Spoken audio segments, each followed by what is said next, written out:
Good afternoon, everyone. Live from Silicon Valley, California. This is Success Sadhana. My name is JM, and I welcome you all to our program today, where we will discuss how to thrive by embracing reality.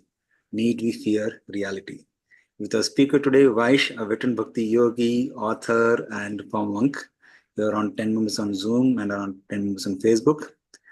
Good afternoon, Vaish. Welcome back to another episode of Success Sadhana.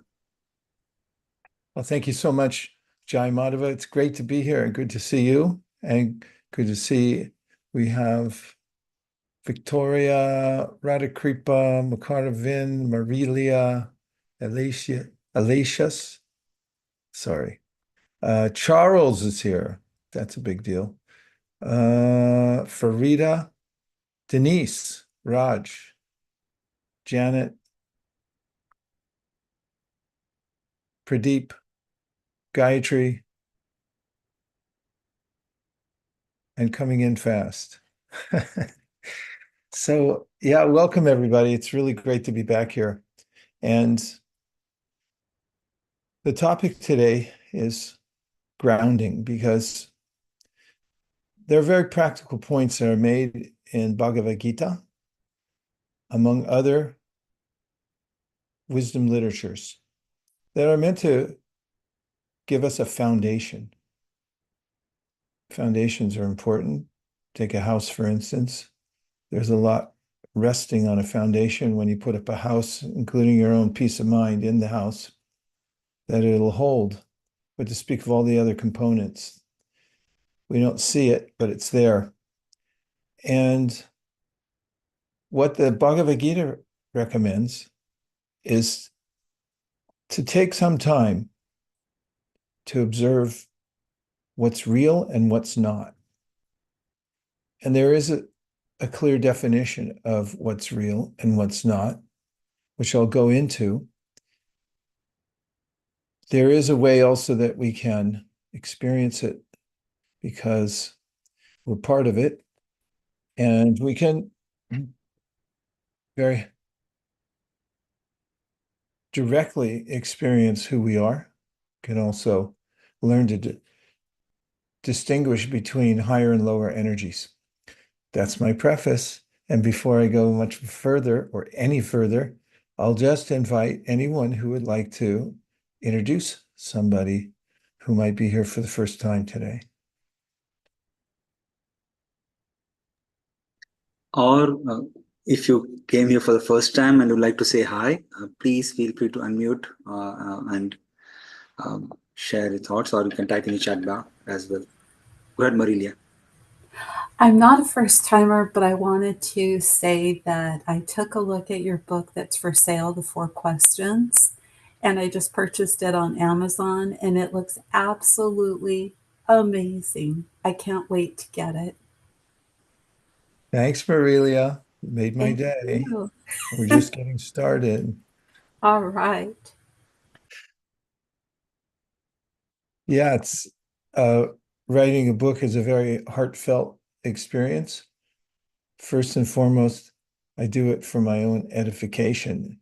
And I also have a fascination with books in the sense that it's amazing how we can connect to those around us who write in a deeper way than we can even personally sometimes. It's the magic of a book. Let's speak of it's like a container that takes idea seeds out into the world. I got a lot of things to say about books, but I really appreciate it, Marilia. Thank you. Go ahead, JM. Yeah, Manu, please. Go ahead. Yeah, I think it was a pleasant surprise to see Gayatri. She had been joining previously, but after quite a while, Gayatri has joined us from Salesforce. So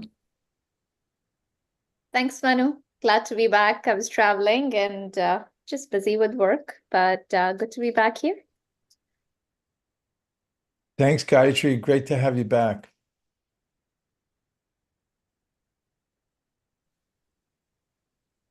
Go ahead, Alikas. Oh, I'm new. I haven't done this before, so I'm just here to experience. Thank you very much. Can you help us with your name so we can get it? Oh, Elaine Castle, like a building. Oh, Elaine Castle. Okay. Fantastic. Nice to have you here. Thank you very much for coming. I want to say I used to attend regularly and I always got so much out of it. And then life just happened and I didn't prioritize attending these. And I've attended the last 2 weeks and I can't believe how much better I have felt just in 2 weeks of coming back. So just want to thank you for your wisdom and your words. I almost always share that weekend with people things that I learned from it and different perspectives you give me. So I really appreciate the time and wisdom you share with us. Thank you so much. That's very heartfelt for me, and I feel the same. As they say in Japan, kochiro koso. Same back to you. Thank you for One of being the here. most beautiful things you ever shared to me, and I wrote it and it comes up first thing on my computer every morning, is reality is beautiful. It's so simple, Mm. but it just changed my perspective on life. And sorry, I'm sharing more than I meant to, but just that reality is beautiful. You said it so simply, and it's just that's all it is. It's our reality and it's beautiful, and we're lucky to be here. So thank you for sharing that wisdom as well. Thanks, Denise. You're back on the right day because that slides in this deck. And it is one of my favorite sayings. It's pregnant with so much meaning, and there's practical application, according to the wisdom literatures, based on that statement that can bring us to foundational points in our life, or to build a foundation for our lives, I should say. Fantastic. Thank you.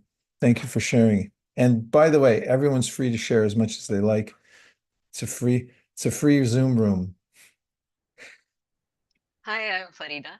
I had attended this session, one of its kind before, but I'm really looking forward to learn especially the grounding part of it, and especially the times we are going in. So I really look forward to all your wisdom and soak in. Thank you for this class. Thanks, Farida. I resonate with what you said.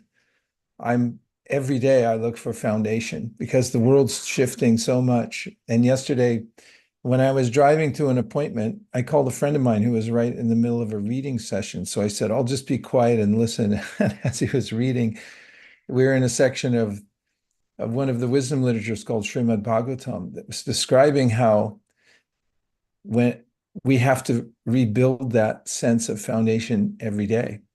Yeah, the refresher is needed all the more, right? Especially Yeah, with so much dynamic yeah, nature. yeah, that's so true. It's depending on our focus, we can be carried away by the changing world, or one of the suggestions given in the wisdom literatures is to learn how to see what's real, which starts with who we are, the seer. Marilia. I have a quick question. All of Sure. these thank yous for your wisdom, and I'm definitely right up there with them.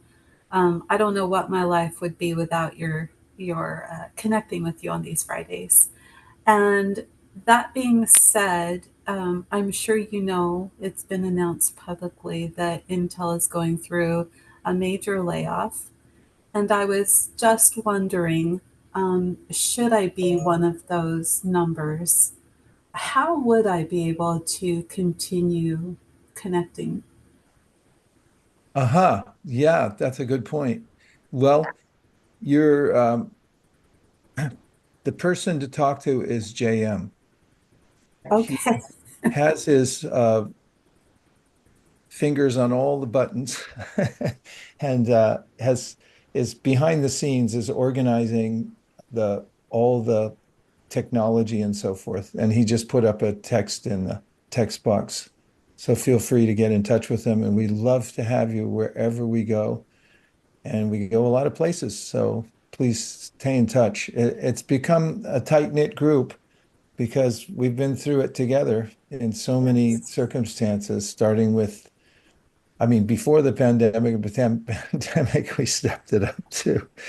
So it's, yeah, we feel the same. We want to stay in touch with you, Marilia. Thank Thank you. you.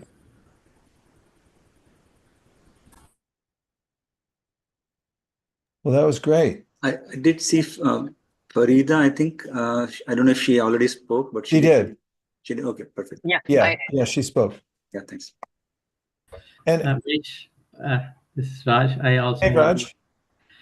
yeah, so 200 of your sessions. I have been to most of the sessions, and also I have been with at your session at your Intel presentation. I never miss your sessions on Fridays. I look forward to the Friday noon meeting, and when your session ends, the U.S. stock market also closes. but I pay attention some of the time. But in those 1 hour, the initial 5 minutes where you make us to observe that we observe has always been the highlight. That is what I always wait for the week. Medilia was telling Intel is going through these things and those things. I have opted to choose voluntary separation from Intel. So my last day will be September 30. I had the question of asking you or James about how to be in touch, but Marilia touched upon that. Yeah, so your presentations, spiritual thoughts, and just your appearance itself carries so much peace. Looking at you and JM, so this is great. I wouldn't miss it, and whenever the sessions are there, I feel some emptiness. But someday, yeah, I will make it to your Palo Alto sessions one of these evenings. But yeah, it has been wonderful.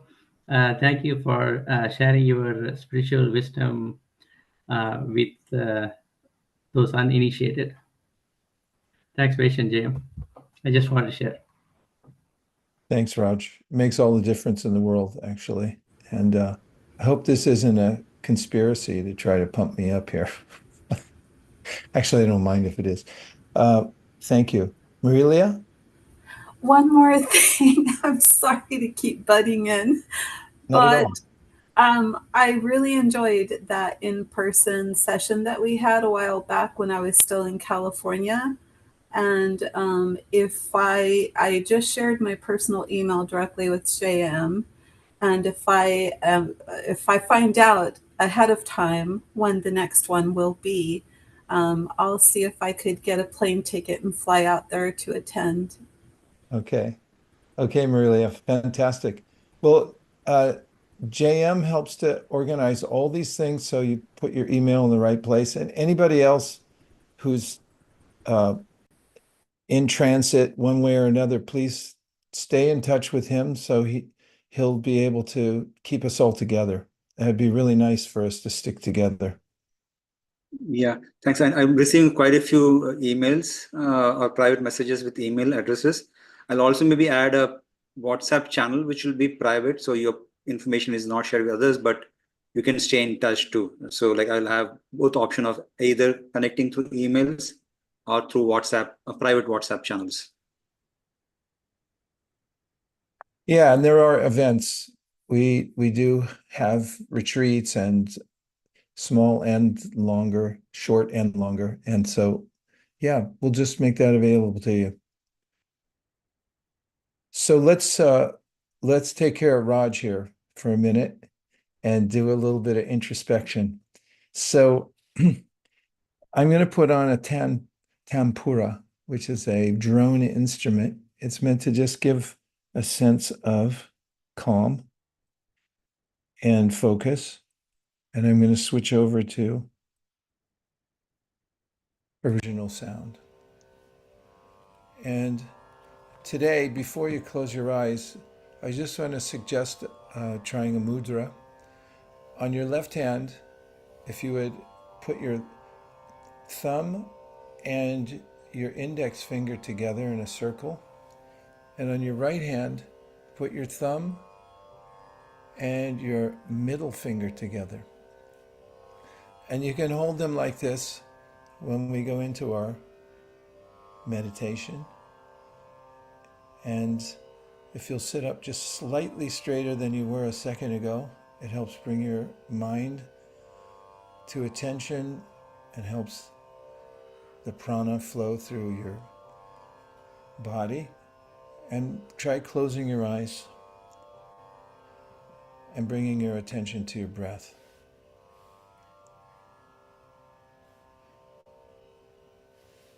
And relax, but keep an alert mind. One of the famous bodies of literature which describes how to find happiness in life is called Nigama. Ni means within and Gama means to go. Just as oceanographers claim that they have only cataloged 7% of what's in the ocean, who knows what the other 93% is like. The ancient wisdom literatures say that we've barely seen anything until we look inside, and even then it becomes like an ocean. There are many jewels to discover. No shopping necessary, no subscription to anything necessary, it's all right there. But I tend to miss it because I'm externally focused and my mind is geared towards the next thing. As it turns out, we don't need a next thing, we're already something. We don't need to become something, we already are something. And if we observe that something, we'll feel satisfied. This is a claim. So let's try for a moment. First, calm the mind. The mind can be like an enemy or a friend. To start focusing, notice your inhalation and your exhalation. Take your time to breathe.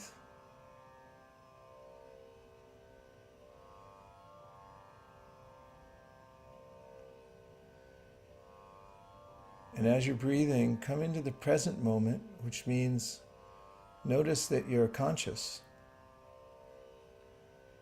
That consciousness is light. It's illuminating. You are illuminating. In fact, you're illuminating your whole body. If you take the vantage point of the seer within the body and become aware of the fact that there are hundreds of miles of veins within your body which are, at this very second, moving gallons of liquid, just like a river might flow. And as you're witnessing your body, notice that it's flowing, just as if you're sitting next to a river that's flowing. Take the vantage point of a seer of your body, and you're sitting on the bank of a river, and your body is that river that's flowing with hundreds of miles of river through the Venus system. And just be observant that you're aloof. And the definition of the word is, which can be conjugated as are or was, is that which remains. And in the Bhagavad Gita, Krishna's definition of reality is that which remains. The body doesn't remain, it comes into being and it then grows or changes and it comes to a pinnacle, and then it begins making its descent inevitably. And even as the body changes, we're the same. We're the same observer. We're still by the riverside watching it go through its transformations. And even when this body becomes unusable, it has a shelf life. And when that shelf life expires or is due, there's another transformation. But we're the same. We're never affected by the external changes of the material world. They're going on controlled by higher powers.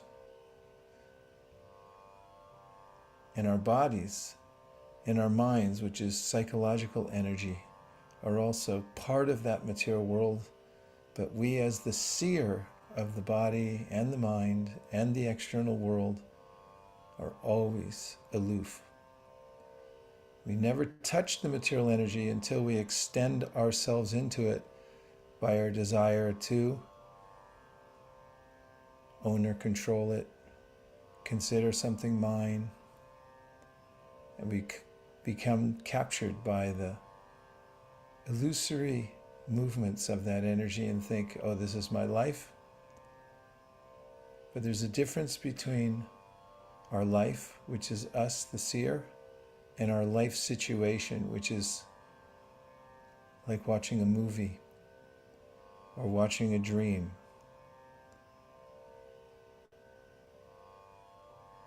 And by spiritual practice, one can awaken from the dream, and reality becomes apparent. We've always been here, we always will be here, and we have an original, personal, conscious, divine source, which is all attractive. Therefore we say reality is beautiful.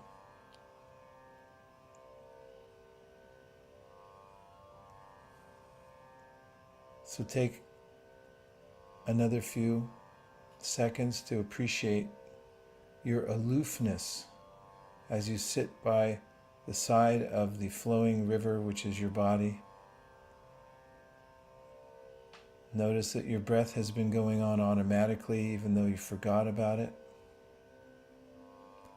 And you have the choice to bring your attention inwardly at any time and let go of your mudras. Wiggle your fingers and toes and notice that the body has some sort of AI, and it interprets whatever your thoughts are and acts according to whatever you desire. Nice little biological robot. Open your eyes and come back into the Zoom room. Thank you, everyone, for taking that journey, and welcome back. So now I'll discuss a few of the points that I'm representing from the ancient wisdom literatures, which are considered axiomatic. They give us not only the definition of reality, they describe the various qualities of energy in the world. They also give us practical steps that we can take, like the one we just did, the one we just took, to experience it for ourselves. It means reality. So going into the slide deck, the first slide is a paraphrase of something that's in the Bhagavad Gita. And here's the paraphrase. Some things have a beginning and an end, others don't. You don't have a beginning or end. Your body does. And so this is one of the foundational definitions of what's important and what's less important. That which exists means it doesn't change. It's always in the present moment. It can't be diminished ever.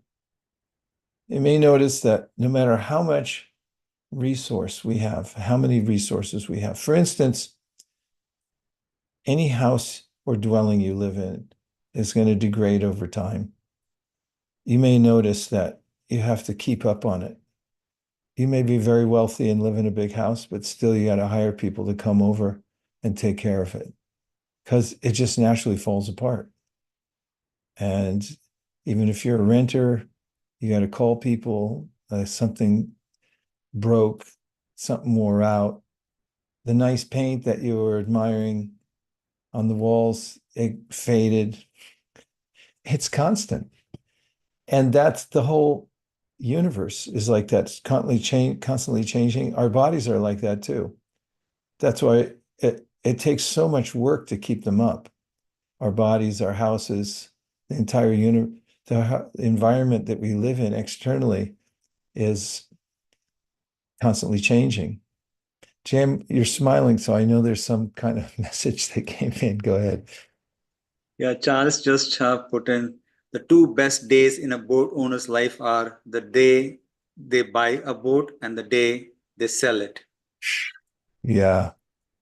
God, and sometimes I've been to exhibits where somebody was so wealthy that they could afford these mansions. Like when I was a kid, my mom took me and my brother and I to the Winchester Mystery House. I think it's still there in San Jose. Maybe it's not. But in any case, that woman just kept building and building and building. She made money from the Winchester rifle.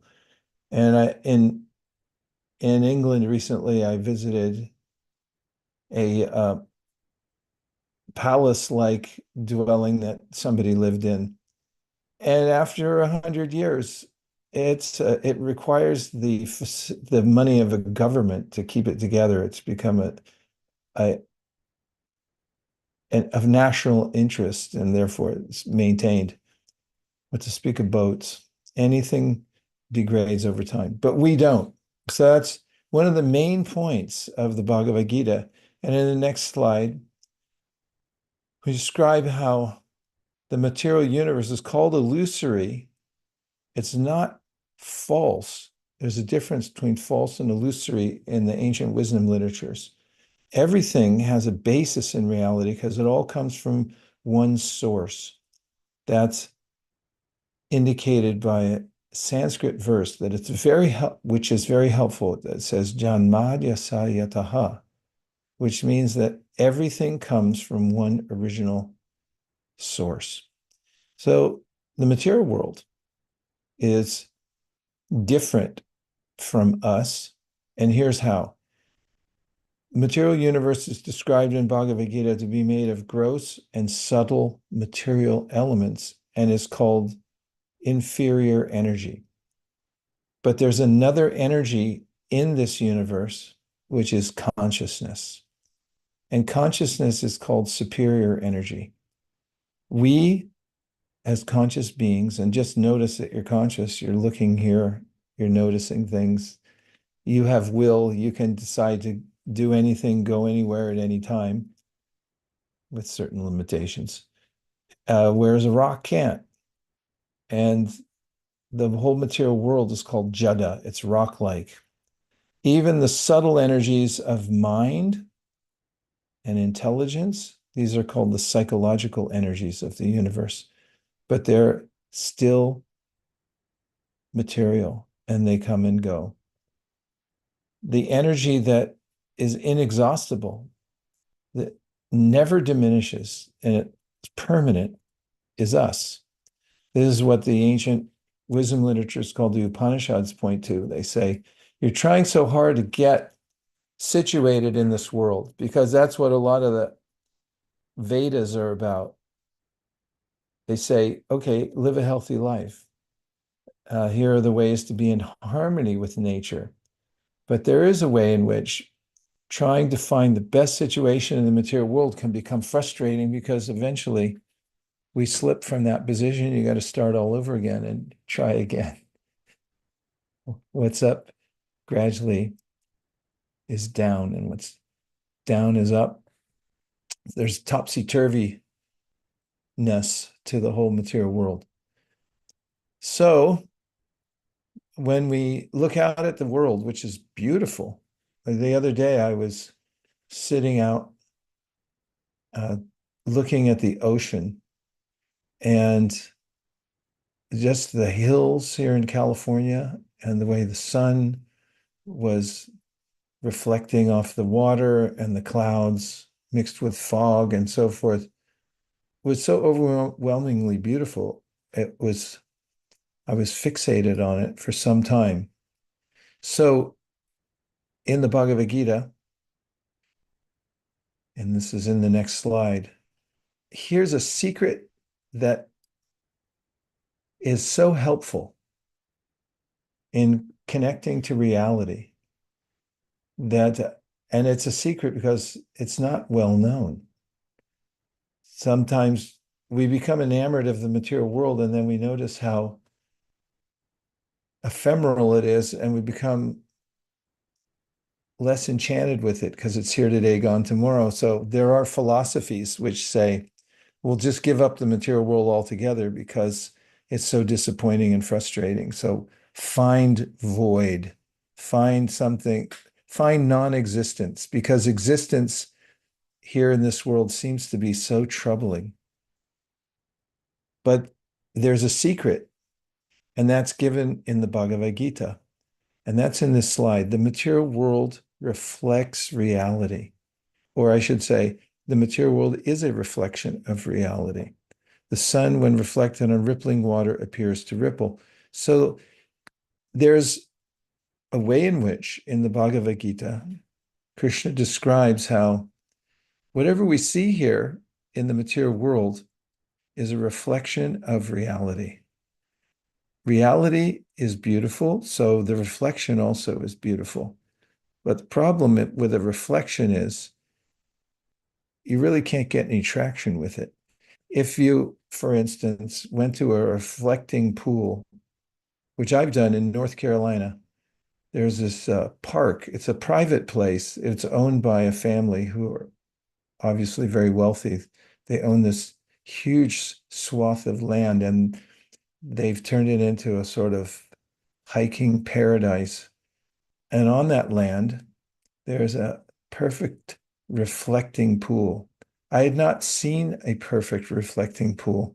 It's a natural pond, and along the banks are trees. One of them's a robust and very full willow tree.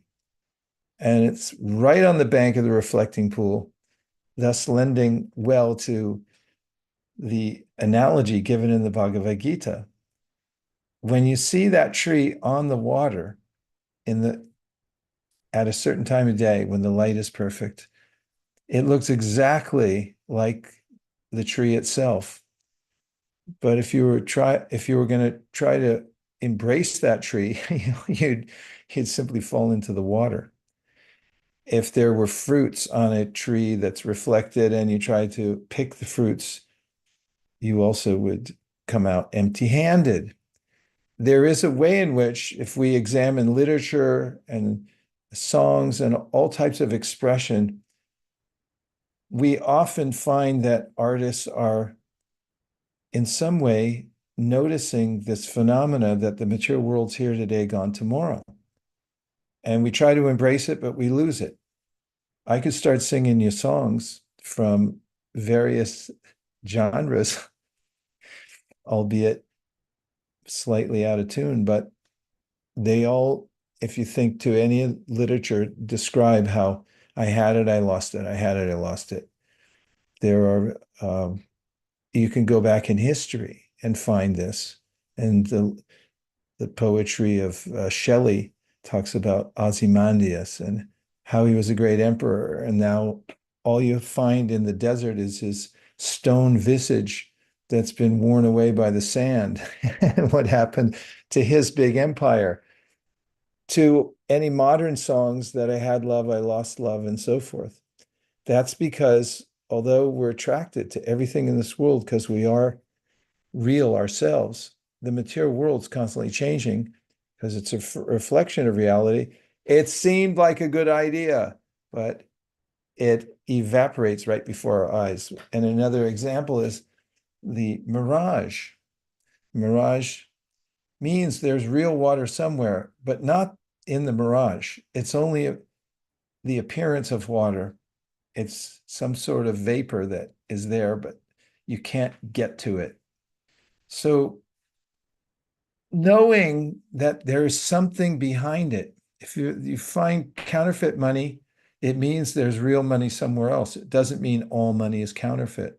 So the material world is beautiful because it's a reflection of reality. So what's the solution then? What would someone say then, or ask? What question would somebody ask? No, I don't show the slide. I'm asking everybody. What should I ask if I discern, or if at least I accept theoretically that the material world is a reflection of reality, and reality is beautiful and it is somewhere and available, what could possibly be a next question? Charles smiling, so I'll let him go ahead. Yeah, I would love to. For 500. No, I'm kidding. Reality for 500, Charles. Or actually, how do we actually experience reality? How do we uncover reality and experience it? Well, the Upanishads say, look at yourself to start with, because you're part of it. And that's why I started with that introspection. And we may get more or less traction, but you will notice that when we experience our own consciousness and we feel this sense of, oh, I'm alive, I'm part of something alive. And it takes a little practice because we generally live in environments that are disturbing. That's called rajas. There's a lot going on externally that's pulling our attention here, there, and everywhere. I was just looking, because I was writing something, I was looking at some of Thoreau's writings. He deliberately went off into nature and just stayed outside of human contact for a long time, just so he could get into this trance with what's going on around him. If you sit for a while, like I did the other day, just out in the middle of nature where there's no disturbance, you start to sense that there's a universal intelligence even that's moving everything, and the artistry of the world and so forth. It's visceral. You don't have to have some theory, you just feel it directly. And so similarly, this type of introspection, meditation, where we look within, the Upanishads say, if you want to see a sample of reality and experience what it is, first look at yourself, because you're the most amazing thing in this whole world. We look outside and we try to find something that's satisfying, as like a boat. Seemed like a good idea at the time before you got it, and after you sold it, it's a relief to get rid of it, because the material world is frustrating. It's hard to maintain. It doesn't compute with us, because like, why are you falling apart? Why do I have to maintain everything? But when you look at yourself and your consciousness, you'll say, that's solid, that's real. And the Bhagavad Gita says, if you get a glimpse of that, you'll have this a sense of being unshakable. In all kinds of circumstances that are going on, you realize, okay, the world's moving, but I'm not, I'm right here. So that's a starting point to have that sense. And you can very well look within. And there's also the process of mantra meditation that helps us immensely to resonate with the higher energy that's us. And when we can have that experience, even a little tiny bit in, like, say, our morning, before we go out and face the world, then there's a way that we're able to navigate the world and see, oh, it's a reflection of reality, and therefore we're appreciating its connection, and we're not just overwhelmed by the circumstances, which are inevitably vexing. isn't it? Charles, please go ahead. I just wanted to quickly add, you mentioned Rajas in relation to the external world, but I Yeah. also experience that it exists in the mind in the form of chatter. And so when we had that experience earlier, my mind actually quieted. And I think I got maybe a little glimpse, which I'm very grateful for, of the it that you talked about, the real thing. Yeah, it's amazing how much chatter is going on inside. And it that's why Patanjali Muni wrote a whole treatise on the psychology of yoga. And he points out that if you could focus the mind even for a few seconds, you're in an elite group because the mind is constantly turning. And that's the source of our misery, actually. All suffering comes from the mind, and our relationship with it is very important. So mantra, man means mind, tra means to lift, or like Gayatri's here. So Gayatri, Gaya means song, tree is some from the same word. Triate means to deliver. Song, sound, meditation through mantra, it can lift us above that chatter. So we can have a moment of clarity that, wow, I exist. That's a unique experience because everything else around us doesn't exist. When we get caught up in that external world, we think, I'm going to cease to exist. And that's very scary. The whole idea, I mean, some psychologists have opined, at least one of them that I know of, wrote about fear of death, is that because I get externally focused, I think I am my body and my body is diminishing, it's going to die sometime. I'm very much afraid of it because I haven't had that observation that I'm different from the body. Thanks, Thank you. Charles. Thank you. And different from that chatter too. Taking us to another level. What, pardon me? Oh, and different from that chatter as well. I'm also not that chatter. I know. It's so funny. I've mentioned this before, you've heard this, but maybe some others haven't. In some research I'm doing for a book I'm writing about mantra meditation, I came across this studio in Minneapolis. It's a recording studio, and as an annex to it, they built a no sound studio where you can't hear even your footfall. There are negative decibels. It's just a curiosity, and people pay to go inside there. But most people can't stay more than 30 seconds, even if they pay $50 to go in. And the two reporters who wrote about it said it's the loudest place on earth. Because once there's no external sound, you start hearing the collected sounds, the aggregate of all the sounds that are already recorded within the subtle body. And it can be overwhelming. Sorry, So what is the place called? it's I'll have to look up the name for it. I could search for it now, but Okay. Yeah, I could follow up. Thank you, yeah, though. yeah, and it's coming out in my next book. So, but you Wonderful. don't have Thank to you. wait for that. That could take a while. All right. Thanks, Charles.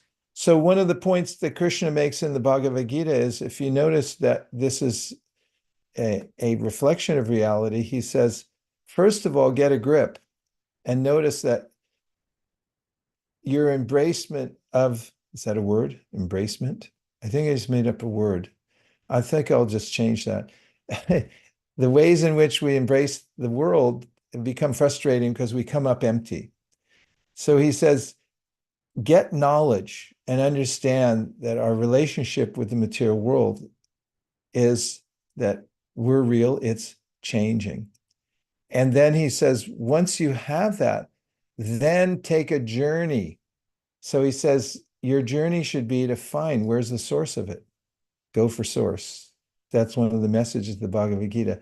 And when you find reality, and let's go to a couple more slides because I want to get to that slide that says reality is beautiful. And slide number 5 says, we see the world on the mirror of the mind. We are seeing the reflection of a reflection. So our mind also is a place that we're taking in the world, which is a reflection. And now all we're seeing is the reflection on the surface of our mind. We're not actually touching it even. So we're twice removed from, or 3 times removed, because it's a reflection.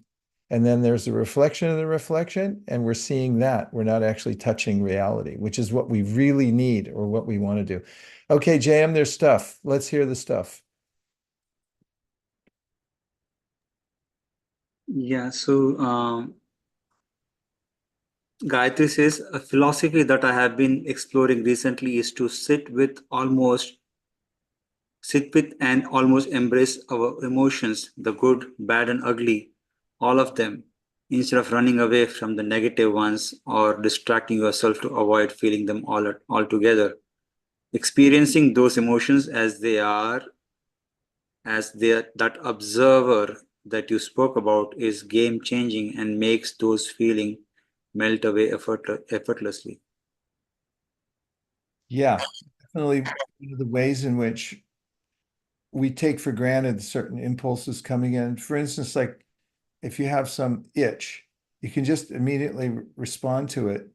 But if you notice that it's just an impulse coming through your mental system, you can objectify it and say, oh, yeah, interesting, different kind of signal coming through the body. It's one of the ways of noticing your body's going on mechanically. And there are all these, and it's also amazing that the body's set up to respond to the environment also quite automatically.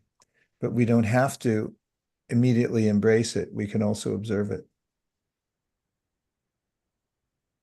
Next is, I just found the link. I think it's Orfield Laboratories, Minneapolis is what you're referring to. I'm just posting that link. Yeah. Elaine Castle, right? She put up a link. Yeah, I just put up a little video about Yes. it that I found Thanks on a lot. YouTube. Yeah, thanks for finding that. There Yeah. it is. Anybody who wants to see it. It's the Zero Sound Room. Really nice for a Saturday night. Where are we going? Zero Sound Room. Good luck in there. It's the loudest place on earth. Yeah, thanks, Elaine. I didn't see you had also. Yeah, thanks, Elaine. Yeah. Next is Charles. According to Merriam-Webster, the word embracement is defined as the act of embracing, a hug, or an affectionate hold. Acceptance or adoption, the act of accepting or supporting something willingly or enthusiastically. It reflects both physical and metaphorical forms of acceptance, from literal hugging to figuratively embracing ideas or changes. Spot on. Yeah. And I think Radhakrupa also shared the same link. Yeah. That's right. Orfield Laboratories, Minneapolis, Minnesota. Yeah. I wasn't making it up. Okay, a couple more slides and then we'll come to a conclusion and take some reflections. The next is slide number 6. Reality is the source of all energies. When we forget the source of these energies, we see illusion, which is called in Sanskrit language Maya. The two A's are long in Maya. Maya means that which is not. So we see things as disconnected, but they're all connected.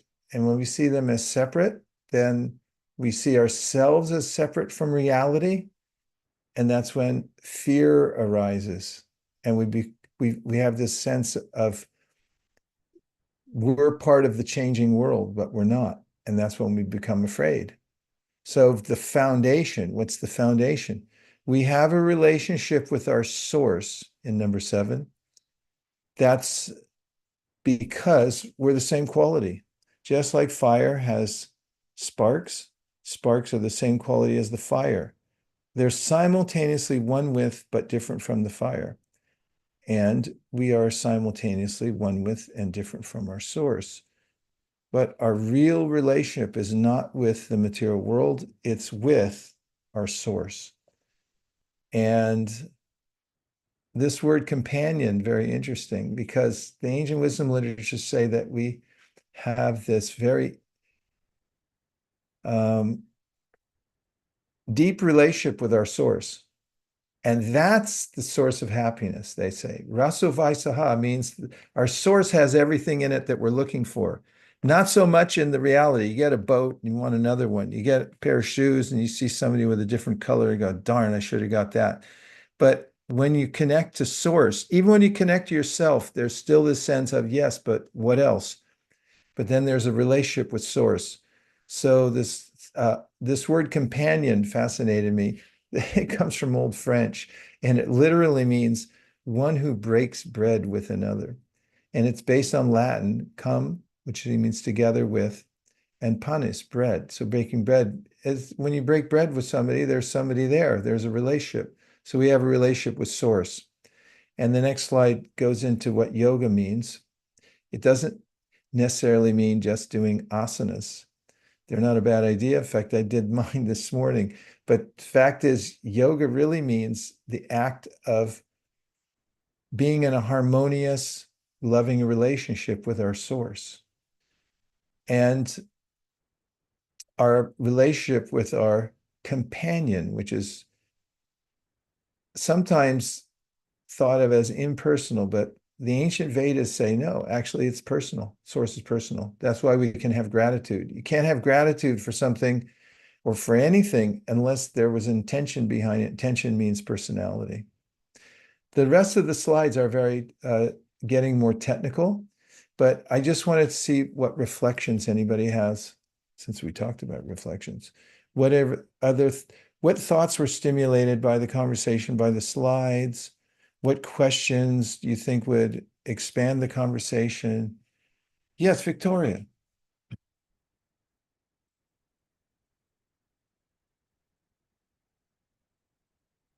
You're on mute. Still Sorry. on. There you go. Yeah. When we have deal with somebody or something, does it mean that we still have deal with our source? Because the source is he produce all energies, and when we have some problem in our life, when we contact with somebody, does it mean that the source give us some signs or maybe some ideas to change something, or it's just Maya? And how to understand this this border between all this source talks to us through different signs, or it's just our karma or Maya or something else? Yeah, what an important question. One of the ways that the Srimad Bhagavatam, one of the ancient wisdom literature, describes our relationship with the world is that we can have multiple relationships, but there's two main categories. One is we try to embrace the world and make it here and say, I'm going to get comfortable. And then anything that goes against my sense of comfort or being well established in this world becomes my enemy. It becomes something that is against my will and so forth. Then there's three. I'm going to say three.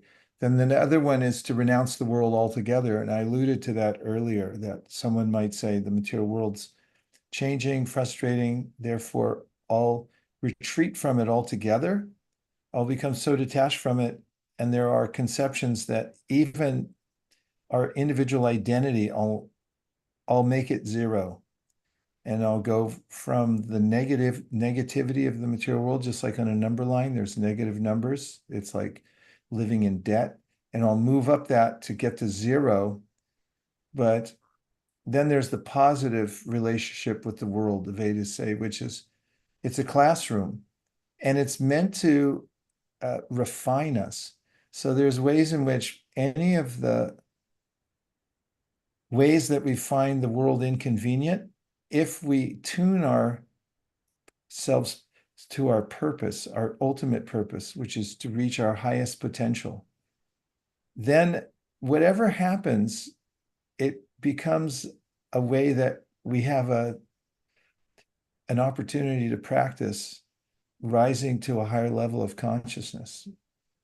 And I know for myself, unless I'm challenged, in fact, whatever kind of disciplines I'm in, I always get the best mentor I can find to challenge me and say, no, push yourself, one more, do this, hand it in on time, whatever it may be, because that's the way I grow. So when you take the world as a place for growth, then those reversals that you experience or the frustrations you feel in relationships become a time when one can learn. And to just say on a practical level, it's actually, it is very practical that relationships are troubling in all ways because they're always changing and they become difficult. And I have a philosophy. personal philosophy, and it's based on Bhagavad Gita, which is don't tap out. Always try to continue exploring what are the workarounds that we can do. If it ends up agree to disagree, don't go away with a sense of being disappointed or of resentful. Work through things as best you can in the relationships in the material world or with the reversals until you find the workaround. And it's for me, an edifying practice to take that challenge, because the mind immediately says, it's not comfortable, this is uncomfortable, therefore I want to reject it, or make an ultimatum, say, you either do it my way or I quit. There's no further we can go. But it's amazing with some people, what they could be really challenging, and then you won't tap out. You just stay even and try to find the solution to it. You'll notice a point at which they'll well, at least I can't make a categorical statement. Some people may not, but I've noticed with some people who tend to be a little tenacious, and that's a euphemism. They start to like, what's going on here? I've never experienced this before, because maybe they're combative and they're used to people saying, okay, that's it, we're not talking anymore. But if you hang in there, then there's a way that you learn something. There's another level that you can come to in those relationships. And that's the relationship we have with the world also. If we take up the tenets, for instance, of Bhagavad Gita, of remaining equal in up, down, hot, cold, all the dualities of the world, we start to get wisdom, because we notice that the world's very accommodating and we get a fruit out of that rather than trying to walk away and reestablish ourselves somewhere else. Not to say that if something's completely non-productive, that you should just stick with it forever. But our attitude can be adjusted in order to accommodate the changes of the material world. A lot more to say about that, but I hope some of that landed in the right place. We have a chance for one more comment or a question, which I'll answer in 30 seconds or less, or your money back from today's Zoom experience. Have 5 seconds to pose a question. 5, 4, 3. Where should we place our attention next? Well, what I recommend is to have a program that gets you started in the morning. I know you know this, Charles, because we've talked about it a lot and you've been studying this for a long time. But the way we start our day, because I did talk about having a foundation, is one of the practices from the ancient Vedas to say have a good start in the morning. So when I wake up, first of all, I plan my morning the night before. I make sure everything's in order so that I have the things that I'm going to need, so I don't get called to other things.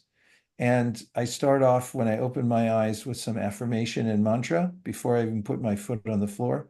I do make my bed as neatly as possible, so I have that sense that, I'm not a slob. I'm moving on. I'm doing everything in an orderly way. And then I make sure I start with mantra meditation, minus a few other things, ablutions, and just take care of the physical body, which is sort of needs a little bit of attention in the morning, minus the details. And then getting into the realm of that we started with this program with. That's a good way to start every day, where to put one's attention. Nigama, go inwardly. And I do that. I read Bhagavad Gita. It never gets old for me. I've been reading it for 52 years. And I also do my mantra meditation early, get a foundation. And then, of course, take care of your physical body. It's really a fine-tuned machine. And if you got to eat right, you have to exercise, you have to drink enough water, do whatever you have to do to make sure that you're healthy. Well, that was hopefully under the time. We're right at 1 o'clock. Thank you, everybody, for being here today. It's been a wonderful experience. I hate that word, wonderful. It's overused. It was, I'll use heartfelt. I use that a lot too, but it means more to me. It was heartfelt. Thank you for being here, everybody. And we can make our exit from this Zoom room in a way that the yogis do high in the Himalayas. They come out of their caves to get a little light and also to get some fruits and roots.